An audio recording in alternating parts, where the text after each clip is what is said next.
Hello friends, welcome to I study. FCI food corporation of India की ओर से category third की जो रिक्रूटमेंट निकाली गई थी उसकी फेज वन का जो एग्जाम डेट है वो डिक्लेयर की जा चुकी है। इसका जो एग्जाम है कब कब होगा मैं आप लोगों को एक बार फिर से बता देता हूं कि आप लोगों का एग्जाम कब कब होने वाला है। एक तो आप लोगों का एग्जाम होगा 1 जनवरी को एग्जाम होगा, उसके बाद आप लोगों का एग्जाम 7 जनवरी को होगा, देन 14 जनवरी को आप लोगों का एग्जाम होगा, उसके बाद 21 जनवरी को होगा और जो फाइनल आप लोगों का एग्जाम होगा 29 जनवरी को होगा। 5 दिन आप लोगों का एग्जाम पर डे 4 शिफ्टों के अकॉर्डिंग एफसीआई की ओर से कंडक्ट करवाया जाएगा। इसकी इन्फॉर्मेशन ऑलरेडी मेरे द्वारा आप लोगों को दे दी गई है एक वीडियो के माध्यम से। उसी वीडियो में मैक्सिमम कैंडिडेट के जो कॉमन डाउट आ रहे हैं, क्या क्या डाउट आ रहे हैं, मैं आप लोगों को एक एक करके बता देता हूं। सबसे पहला जो मेन डाउट आ रहा है कि सर क्या इसमें सेक्शनल टाइमिंग होगी क्या? एक तो सेक्शनल टाइमिंग का डाउट आ रहा है। उसके बाद मैक्सिमम कैंडिडेट पूछ रहे हैं कि क्या सेक्शनल कट ऑफ भी होगी क्या? इसमें सेक्शनल कट ऑफ का डाउट आ रहा है। उसके बाद कुछ कैंडिडेट ये भी पूछ रहे हैं कि क्या सर इसका जो एग्जाम पैटर्न है वो क्या होगा? एग्जाम पैटर्न के बारे में कैंडिडेट पूछ रहे हैं। उसके बाद पूछ रहे हैं कि इसका जो सिलेबस है वो क्या होगा। तो इस वीडियो में मैं आप लोगों के सारे डाउट क्लियर कर दूंगा कि इसका जो एग्जाम पैटर्न है वो क्या होगा, सेक्शनल टाइमिंग होगी या नहीं होगी। उसके बाद ये भी आता है कि सर इसमें नेगेटिव मार्किंग होगी या नहीं होगी। आप लोग इस वीडियो को प्लीज ध्यान से पूरी देख लीजिएगा, आप लोगों के इस रिक्रूटमेंट के रिगार्डिंग सारे डाउट क्लियर हो जाएंगे। तो चलिए हम लोग देख लेते हैं जो इसमें जो एक ये इन्फॉर्मेशन हैंडआउट है, ये इन्फॉर्मेशन हैंडआउट एफसीआई की ओर से ही जारी की गई है और ये आज जारी की गई है। और किस एग्जाम के लिए, जो आप लोगों का कैटेगरी थर्ड का जो एग्जाम होने वाला है उसके रिगार्डिंग ये इन्फॉर्मेशन हैंडआउट एफसीआई की ओर से जारी की गई है। बाकी आप लोगों को पता है इसमें कौन कौन सी वैकेंसी थी। जो आप लोगों की असिस्टेंट ग्रेड 3 की वैकेंसी थी, इसमें जो आप लोगों की डिपो में थी, उसके बाद अकाउंट्स में थी, उसके बाद इसमें स्टेनो की भी रिक्रूटमेंट थी, देन जेई की भी रिक्रूटमेंट थी और जो आप लोगों की जोन वाइज रिक्रूटमेंट थी। और एक जोन में कैंडिडेट एक ही जोन से अप्लाई कर सकता है। तो चलिए हम लोग देख लेते हैं जो इसमें इन्फॉर्मेशन हैंडआउट में क्या क्या चीज मेंशन कर रखी है। सबसे पहले इन लोगों ने जो मेंशन करा है कि इसका जो एग्जाम पैटर्न वो क्या होगा। आप लोग एग्जाम पैटर्न देख सकते हैं कि इसका एग्जाम पैटर्न क्या क्या होने वाला है। एग्जाम पैटर्न आप लोगों का 4 सेक्शन में होगा। सेक्शन 1, सेक्शन 2, सेक्शन 3 होंगे और 4 सब्जेक्ट में आप लोगों की इंग्लिश लैंग्वेज होगी, फिर आप लोगों की रीजनिंग, देन मैथ होगा, उसके बाद आप लोगों का जीएस का पोर्शन होगा। सारे जितने भी 4 सब्जेक्ट है, चारों सब्जेक्ट से 25-25 क्वेश्चन पूछे जाएंगे। टोटल नंबर ऑफ क्वेश्चन आप लोगों के 100 क्वेश्चन हो जाएंगे। उसके बाद जो नंबर ऑफ मार्क्स कितने रहेंगे, ये एक क्वेश्चन आप लोगों का 1 मार्क्स का रहेगा। जो क्वेश्चन नंबर ऑफ मार्क्स हो जाएंगे आप लोगों के वो भी 100 मार्क्स हो जाएंगे। बात कर लेते हैं जो टाइमिंग की है। टाइमिंग क्या रहने वाली है आप लोगों की, हर एक सेक्शन के लिए ऑलरेडी इन लोगों ने टाइमिंग फिक्स कर रखी है। जैसे कि इंग्लिश लैंग्वेज के लिए आप लोगों के पास 15 मिनट है, तो 15 मिनट हर एक सेक्शन में रहेगी। आप लोगों के पास टोटल 4 सेक्शन है, तो आप लोगों के पास 1 घंटा अवेलेबल होगा। इस 1 घंटे में आप लोगों को 100 क्वेश्चन करने होंगे। बात कर लेते हैं मीडियम ऑफ द एग्जामिनेशन क्या होगा। जो आप लोगों का इंग्लिश का सेक्शन है वो आप लोगों को सिर्फ और सिर्फ इंग्लिश में देखने को मिलेगा। बाकी उसके बाद रीजनिंग और मैथ, देन जीके वाला पोर्शन आप लोगों को बाइलिंगुअल देखने को मिलेंगे, जिसमें से आप लोग कोई भी लैंग्वेज में अपना पेपर दे सकते हैं, या तो हिंदी या इंग्लिश। उसके बाद नेक्स्ट देख लेते हैं। उसके बाद इन लोगों ने मेंशन कर रखा था nature of the question will such that आप लोगों को मतलब ज्यादा डीप में नहीं पढ़ना है। इन्होंने साफ साफ मेंशन कर रखा, not required the specialize study of any discipline. आप लोगों को किसी भी स्पेशल डिसिप्लिन के बारे में ज्यादा डीप में नहीं पढ़ना है। उसके बाद नेक्स्ट देख लेते हैं क्या पॉइंट मेंशन कर रखा है कि आप लोगों के पास जो रहेगी जो टाइमिंग है वो तो मैंने आप लोगों को ऑलरेडी बता दिया, आप लोगों के पास 60 मिनट रहेगी। उसके बाद इन्होंने एक चीज और मेंशन कर रखी है,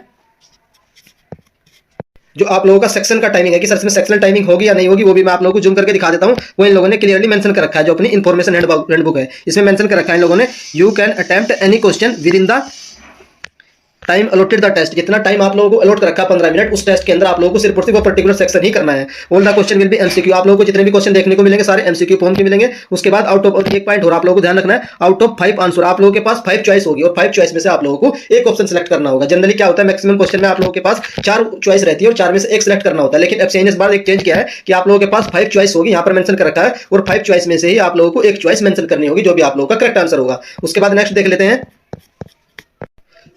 आप लोगों को इसमें से एक पॉइंट और मेंशन कर रखा है जो आप लोगों को क्लिक करना हो तो आप लोगों को बताइए। उसके बाद आप लोग पूछते रहते हैं कि सर नेगेटिव मार्किंग है या नहीं है, तो नेगेटिव मार्किंग बिल्कुल है इसमें, और कितनी है 1/4 की नेगेटिव मार्किंग है। तो मैंने आप लोगों के दोनों डाउट क्लियर कर दिए। सेक्शनल टाइमिंग भी होगी, उसके बाद नेगेटिव मार्किंग भी होगी, 1/4 की होगी। उसके बाद नेक्स्ट देख लेते हैं क्या क्या पॉइंट इन लोगों ने अपने इन्फॉर्मेशन में मेंशन कर रखे हैं। The score of the online examination will be obtain out of the following procedure. ये दे रखा है कि किस तरीके से मींस है कि जो अगर एग्जाम आप लोगों का मोर देन 1 शिफ्ट में होता है और जो एग्जाम का लेवल है थोड़ा डिफरेंट देखने को मिलता है, तो उसके बाद आप लोगों की जो आप लोगों का जो वो होता है नॉर्मलाइजेशन भी देखने को मिलेगा। मींस इस एग्जाम में नॉर्मलाइजेशन भी देखने को मिलेगा क्योंकि आप लोगों का एग्जाम मोर देन 1 शिफ्ट में हो रहा है। उसके बाद नेक्स्ट देख लेते हैं।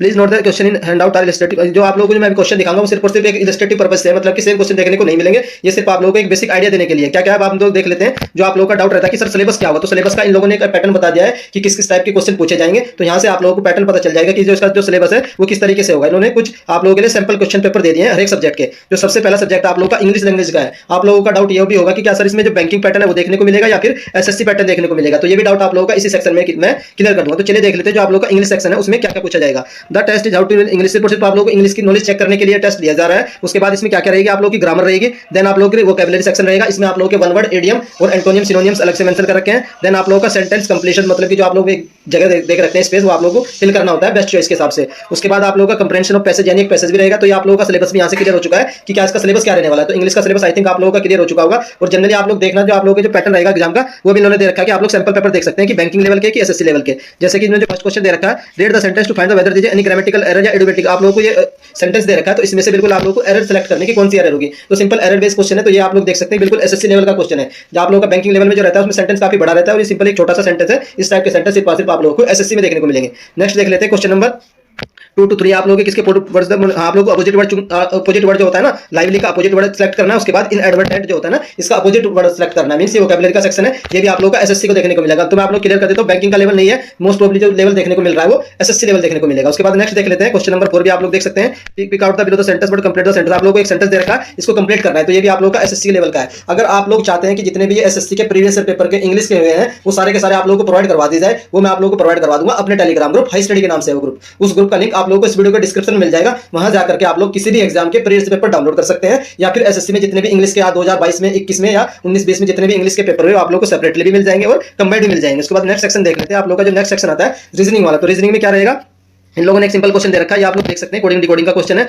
उसके बाद नेक्स्ट क्वेश्चन आप लोगों का रैंकिंग का क्वेश्चन है, ये आप लोगों का रैंकिंग वाले क्वेश्चन है। तो ये भी मतलब ज्यादा लेवल की नहीं आ रही है, मींस आप लोगों का जो लेवल रहेगा रीजनिंग भी आप लोगों को एसएससी लेवल को ही देखने को मिलेगी। लेकिन मेरी आप लोगों से एक सजेशन रहेगा कि आप लोग थोड़ा सा जो रीजनिंग का पैटर्न है वो बैंकिंग वाला भी देखकर जाना। बैंकिंग में क्या देखकर जाओगे आप लोग, जो सिंपली पजल वगैरह आप लोगों की सेटिंग अरेंजमेंट की पजल है, फ्लोर बेस्ड पजल है, वो एक बार हल्की हल्की जो कलर लेवल की आती है वो पजल भी देखकर जाना। मे भी हो सकता है कि आप लोगों को थोड़ी सी जो पजल है वो थोड़ी सी मॉडरेट लेवल को देखने को मिल सकती है रीजनिंग वाले सेक्शन में। बाकी मोस्ट प्रोबब्ली चांस है कि आप लोगों का जो लेवल रहेगा वह एसएससी वाला ही रहेगा। उसके बाद नेक्स्ट देख लेते हैं, जो आप लोग का अगला सेक्शन आता है आप लोगों का जो मैथ वाला सेक्शन आता है। मैथ में भी बिल्कुल इजी सेक्शन देखने को मिलेगा, सिंप्लीफिकेशन दे रखा है इन लोगों ने और एक डीआई दे रखी है। डीआई थोड़ी सी आप लोगों की कलर लेवल की डीआई देखने को मिलेगी, जिसे कि इन लोगों ने यहाँ पर मेंशन कर रखा है। तो आप लोग जितनी भी डीआई वगैरह करोगे तो वो कलर लेवल की करना, एसएससी लेवल की डीआई बहुत ही ईजी होती है। अलग से डीआई की पीडीएफ मैं प्रोवाइड करवा दूंगा, अगर आप लोग चाहते हैं तो उसके लिए भी आप लोग मुझे कमेंट कर सकते हो कि सर हमें डीआई की एक पीडीएफ प्रोवाइड करवा दी है जो कलर लेवल की हो, जिससे हमारा जो मैथ वाला पोर्शन है वो स्ट्रांग हो जाए। तो ये डीआई के 5 क्वेश्चन है, बाकी आप लोगों के सिंप्लीफिकेशन के देखने को मिलेंगे। बाकी जो आप लोगों का रहेगा अर्थमेटिक देखने को मिलेगा। हो सकता है इसमें एडवांस मैथ ना आए, तो एडवांस मैथ आप लोगों को करने की जरूरत नहीं है, आप लोग सिर्फ और सिर्फ डीआई वगैरह कर लीजिए, सिंप्लीफिकेशन कर लीजिए। उसके बाद जो आप लोगों का रहेगा अर्थमेटिक वाला पोर्शन ये पूरा कंप्लीट कर लीजिएगा, उसी में से आप लोगों का मैक्सिमम जो क्वेश्चन है वो वहीं से आ जाएंगे। उसके बाद जो आप लोगों का लास्ट सेक्शन रहता है और जो है जनरल स्टडी जो जीएस का सेक्शन है, उसमें इन लोगों ने क्लियरली मेंशन कर रखा है सिर्फ और सिर्फ 8th लेवल के पूछे जाएंगे। और जो करंट अफेयर है, करंट अफेयर के भी इन्होंने अपने नोटिस में मेंशन कर रखा है, करंट अफेयर के 5 क्वेश्चन रहेंगे। बाकी आप लोगों के जो रिमेनिंग क्वेश्चन रहेंगे 20 क्वेश्चन, जिसमें से आप लोगों के जियोग्राफी रहेगी, इंडियन इकोनॉमी रहेगी, हिस्ट्री रहेगी और आप लोगों की साइंस भी रहेगी। तो मोस्ट प्रोबब्ली हो सकता है कि सबके आप लोगों को 4 to 5 क्वेश्चन हिस्ट्री के देखने को मिले, 4 to 5 क्वेश्चन आप लोगों को इकोनॉमी के, देन इतने क्वेश्चन आप लोगों के 4 से 5 क्वेश्चन हर एक टॉपिक के मिलेंगे, तभी जाके आप लोगों के 20 मार्क्स हो जाएंगे। किसमें जनरल स्टडी जो आप लोग का जीएस का सेक्शन है उस वाले सेक्शन की बात कर रहा हूं। तो आप लोग इनके वो भी देख सकते हैं कि किस किस टाइप के क्वेश्चन पूछे गए हैं। जो इनका एक एग्जाम कंडक्ट करवाया गया था कैटेगरी 2 का, जो एफसीआई ने कैटेगरी 2 का एग्जाम करवाया था, जो आप लोग की मैनेजर की पोस्ट थी, उस एग्जाम में जितने भी जीके के क्वेश्चन पूछे गए हैं वो सारे क्वेश्चन मैंने एनालिसिस की थी। उस वीडियो का लिंक आप लोगों को इस वीडियो के डिस्क्रिप्शन में मिल जाएगा, उसकी पीडीएफ आप लोगों को ग्रुप में मिल जाएगी, जिससे आप लोगों को एक आइडिया हो जाएगा कि इन्होंने जनरल मैनेजर की जो एग्जाम हुआ है उसमें किस किस टाइप का एग्जाम का पैटर्न रहा है जीके वाले सेक्शन का, वो एनालिसिस मैंने ऑलरेडी कर दी गई थी। अब उसके बाद कुछ इंपॉर्टेंट फैक्ट देख लेते हैं जो इन लोगों ने अपने नोटिस में मेंशन कर रखे हैं। The test will English language will provide, आप लोगों का जो टेस्ट रहेगा वो बाइलिंगुअल रहेगा इंग्लिश वाले सेक्शन को छोड़ करके। उसके बाद ये पॉइंट मैंने आप लोगों को ऑलरेडी बता दिया, आप लोगों को 5 ऑप्शन दिए जाएंगे, उनमें से आप लोगों को बेस्ट ऑप्शन सेलेक्ट करना होगा। उसके बाद जो नेक्स्ट देख लेते हैं, उसके बाद आप लोग को ये तो कुछ खास पढ़ना नहीं है, इसमें भी आप लोग ऑलरेडी जानते हो यस वगैरह जो जैसे भी करना है। उसके बाद नेक्स्ट देख लेते हैं, तो select question you have to do following does not sure, ये तो आप लोग के किसी काम की नहीं, तो आप लोग ऑलरेडी पता ही आप लोगों को किस तरीके से अपना ऑप्शन सिलेक्ट और सेव करना है। उसके बाद एक पॉइंट मैं आप लोगों को क्लियर कर देता हूं, पॉइंट नंबर 11 तो हमारा क्वेश्चन फॉर, जो अगर आप लोगों ने किसी भी जो क्वेश्चन का जो ऑप्शन है मार्क फॉर रिव्यू किया है देन नेक्स्ट किया, तो वो आप लोगों को काउंट होगा। मैक्सिमम कैंडिडेट कहते हैं कि सर हमने मार्क फॉर रिव्यू कर दिया, कि हमारा काउंट होगा या नहीं होगा, तो इन्होंने क्लियरली आप लोग इन्फॉर्मेशन दे दी, अगर आप लोग किसी भी ऑप्शन को मार्क फॉर रिव्यू करते हो तो वो आप लोगों का आंसर में काउंट होगा, उसको ये इवैल्यूएट करेंगे। उसके बाद एफसीआई नेक्स्ट देख लेते हैं, question are save to mark after, जब आप आंसर कर दोगे उसके बाद क्वेश्चन आप लोगों के सेव हो जाएंगे। उसके बाद नेक्स्ट देख लेते हैं, जो इंपॉर्टेंट पॉइंट आप लोगों का क्वेश्चन नंबर 16 है, you can not shuffle between test during the examination as all test are separately time, means सारे के सारे टेस्ट सेपरेटली टाइम दिया हुआ है, तो आप लोग ये नहीं कर सकते कि जैसे कि मैं आप लोगों को एग्जांपल से बता देता हूं, अगर कोई कैंडिडेट स्टार्टिंग में मैथ करना चाहता है तो वो मैथ नहीं कर पाएगा, क्योंकि जो इन लोगों ने ऑलरेडी सेक्शन डिसाइड करके कि पहले कौन सा सेक्शन होगा उसकी टाइमिंग कंप्लीट होगी 15 मिनट। अगर मान लीजिए अगर आपका पहला सेक्शन इंग्लिश का होता है तो पहले आप लोगों को इंग्लिश का ही करना होगा,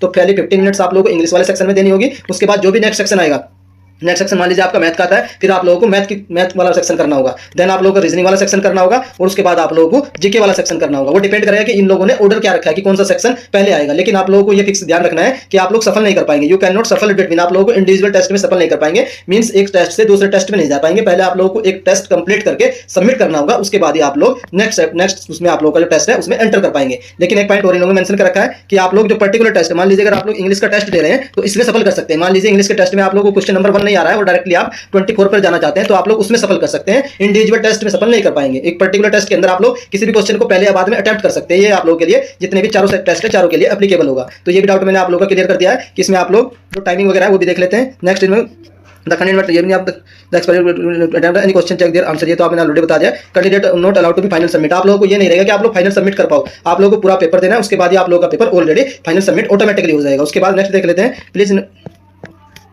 एक पॉइंट और बता देता हूं कि आप लोगों को जो पॉइंट नंबर 8 है इसको खुद भी ध्यान से पढ़ लेना, मैं भी आप लोगों के लिए एक बार ध्यान से पढ़ देता हूं कि आप लोगों को क्या क्या document during the examination carry करने हैं। तो क्या क्या कैरी करने हैं, एक तो आप लोगों को अपना वैलिड फोटो आइडेंटिटी प्रूफ लेकर जाना है, उसके बाद उस पर आप लोगों को एक फोटोग्राफ एफिक्स करना पड़ेगा, मींस आप लोगों को एक वैलिड आइडेंटिटी प्रूफ लेकर जाना है, उस पर एक अपना जो कॉल लेटर के ऊपर आप लोगों को अपना जो एडमिट कार्ड है उसके ऊपर एक फोटो चिपकाना होगा, देन एक वैलिड आइडेंटिटी प्रूफ ले जाना पड़ेगा, उसके बाद आप लोगों को सेम आईडी प्रूफ की एक फोटोकॉपी भी ले जानी पड़ेगी। तो इस फोटोकॉपी को आप लोग ध्यान दीजिएगा, ये फोटोकॉपी भी आपको ले जानी पड़ेगी। अगर आप लोग फोटोकॉपी नहीं ले जाते हैं तो उन्हें भी हो सकता है आप लोगों को एंट्री ना दे और फिर वहां आप लोग एग्जाम सेंटर पर जाकर के फोटोकॉपी शॉप देखें कि कहां पर फोटोकॉपी शॉप होगी। तो मेरी आप लोगों से सजेशन रहेगी तो आप लोग घर से ही ऑलरेडी फोटोकॉपी लेकर जाना, क्योंकि इन लोगों ने अपनी इन्फॉर्मेशन में क्लियरली मेंशन कर रखा है the call letter along with photocopy, call letter भी लेके जाना है और उसकी एक फोटोकॉपी भी करवा लेना, ध्यान से 2 फोटोकॉपी करवा लेना, क्योंकि एक फोटोकॉपी और एक आइडेंटिटी प्रूफ दोनों स्टेपल करके वहां पर सबमिट करने होंगे। आइडेंटिटी प्रूफ में भी PAN card are to be submitted at the end of the examination, आप लोगों को अपने एग्जाम के एंड होने के बाद वहां पर एक एडमिट कार्ड और एक आप लोगों का जो आईडी प्रूफ है वो दोनों सबमिट करने होंगे। तो आप लोग अपने जो एडमिट कार्ड की कॉपी निकलवाओगे तो 2 निकलवा लेना। उसके बाद नेक्स्ट देख लेते हैं, बाकी तो मैंने आप लोगों को बता दिया कि क्या क्या आईडी प्रूफ आप देख सकते हो, आधार कार्ड हो सकता है या फिर आप लोगों का पैन कार्ड हो सकता है, बाकी जो भी आप आईडी प्रूफ लेकर जाओगे वो ये लोग एक्सेप्ट कर लेंगे। उसके बाद नेक्स्ट देख लेते हैं, आप लोगों को जो बॉल पेन है वो भी वहीं पर मिलेगा, वो भी आप लोगों को लेकर नहीं जाना होगा। उसके बाद नेक्स्ट देख लेते हैं क्या क्या पॉइंट, एक आध पॉइंट और देख लेते हैं हम लोग। ये कंप्लीट इन्फॉर्मेशन है जो मैंने आप लोगों को प्रोवाइड करवा दी है। अगर आप लोग भी ये इन्फॉर्मेशन हैंडआउट पढ़ना चाहते हैं तो इसको डाउनलोड करने का लिंक भी मैं आप लोगों को इस वीडियो के डिस्क्रिप्शन में प्रोवाइड करवा दूंगा, वहां से जाकर के आप लोग ये इन्फॉर्मेशन हैंडआउट भी पढ़ सकते हैं। अगर अभी भी आप लोगों का इस रिक्रूटमेंट के रिगार्डिंग कोई भी डाउट आता है, किसी भी चीज से रिगार्डिंग हो या फिर आप लोग कंटेंट के रिगार्डिंग हो या सिलेबस के रिगार्डिंग कोई भी डाउट हो, वो डाउट आप लोग मुझे कमेंट करके पूछ सकते हैं, वो डाउट मैं आप लोगों का कमेंट सेक्शन में क्लियर कर दूंगा। बाकी लास्ट में इन लोगों ने जो आप लोगों का जो कोविड का प्रोटोकॉल है उसकी वगैरह की इन्फॉर्मेशन दे रखी है, चाहो तो आप लोग पढ़ सकते हैं, चाहे आप लोग स्किप भी कर सकते हैं। तो बस ये इन्फॉर्मेशन देनी थी। एक पॉइंट और बता देता हूं आप लोगों को, अगर आप लोग चाहते हैं कि आप लोगों के लिए जो आप लोगों का जो टाइम इस समय 20 से 22 दिन का है, 20 से 22 दिन के लिए एक प्रॉपर स्ट्रेटजी बताई जाएगी कि आप लोगों को किस तरीके से इसकी प्रिपरेशन करनी चाहिए, वो आप लोग मुझे कमेंट करके बता सकते हैं। उसकी स्ट्रेटजी मैं आप लोगों के लिए एक वीडियो के माध्यम से आज या कल में प्रोवाइड करवा दूंगा। अगर आप लोगों को मेरे द्वारा दी गई इन्फॉर्मेशन पसंद आ रही है तो प्लीज वीडियो को लाइक कर सकते हैं, और अगर चैनल पर फर्स्ट टाइम विजिट करें तो चैनल को सब्सक्राइब भी कर लीजिए। जैसे ही एफसीआई की ओर से आप लोगों के जो एडमिट कार्ड डाउनलोड करने के लिंक एक्टिवेट किए जाएंगे उनकी इन्फॉर्मेशन भी आप लोगों को मेरे द्वारा सबसे पहले दे दी जाएगी। लास्ट और बता देता हूं कि आप लोगों का जो एडमिट कार्ड है वो कितने दिन पहले डाउनलोड होगा, 10 दिन पहले आप लोग अपना एडमिट कार्ड भी डाउनलोड कर पाएंगे। जैसे मान लीजिए किसी का एग्जाम 1 जनवरी को है तो वो कैंडिडेट अपना जो एडमिट कार्ड है 21 दिसंबर को डाउनलोड कर पाएगा। तो बस यही इन्फॉर्मेशन थी। वीडियो देखने के लिए धन्यवाद, थैंक यू।